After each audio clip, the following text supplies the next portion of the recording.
Attorney General Bondi, that man works for you now, right? Who was that, Congressman? The man in that video, the one who was in the police-worn body cam footage, the one allegedly yelling, "Kill him," at police officers on January 6th, his name is Jared Wise. He does work for us. He works for you at the Department of Justice. He does.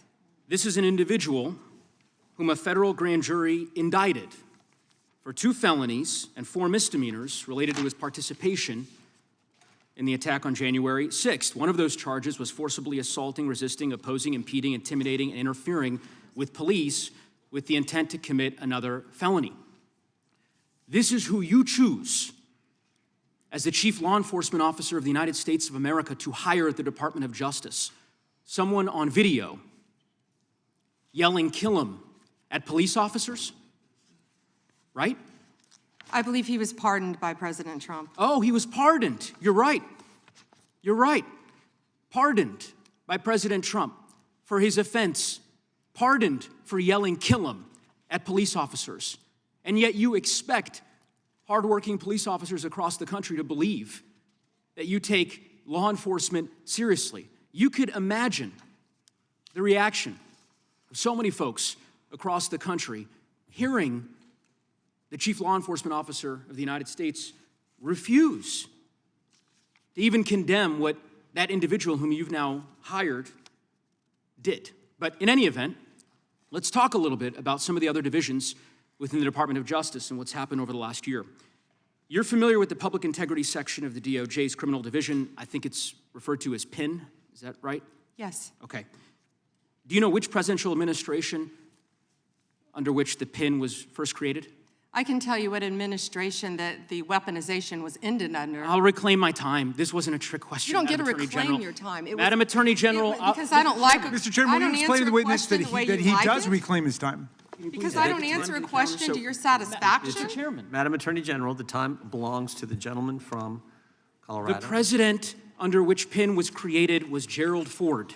It was created after Watergate. I'm not asking a question, Madam Attorney General. The administration under which it was created was Gerald Ford. When you first started as the Attorney General of the United States, there were 35 people working in that office. There are now 2 people working in that office because you have gutted it.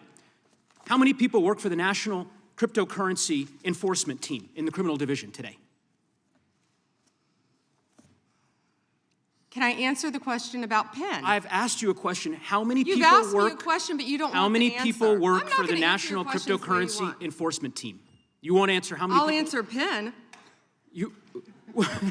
PIN will not be you know what? weaponized. You know what? What's Madam funny Attorney about General, this? I'll say to the chairman. What's funny about Mr. Chairman, this? you know what the answer is? And I think I What's understand why funny the about Attorney General this? does not want to answer the question. Because you eliminated the National Cryptocurrency Enforcement Team last year. So I understand why you don't want to tell the American people who works there. Yeah, I no one understand works why there you don't want to anymore, talk about Madam Mohammed Attorney Solomon General. in So, your district. In any event, who I would murdered people. Mr. Chairman, will you stop the clock so his time is not wasted by I've the been witness? very generous with allowing extra time when we have these little disputes. I understand. You got the time, Mr. Neguse. I might as well ask the chairman these questions. I'd be happy because to what answer is some of your fun- questions. What's profound, the questions I've Profound? asked, The crime in questions your I've district. asked, Mr. Chairman, are not trick questions.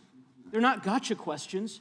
They're actually basic questions about how the Department of Justice functions and the unwillingness of this Attorney General to answer them in good faith. When a member of Congress asks how many people work at the National Cryptocurrency Enforcement Team and the Attorney General refuses to answer it, it is not a coincidence. It's because she eliminated the team. Why? Because her boss, the President of the United States, is making money hand over fist, $1.4 billion over the course of the last year through cryptocurrency holdings. I think what is happening at the Department of Justice is a disgrace, Mr. Chairman, and I would urge you to gain control of this hearing. With that, I yield back the balance of my time.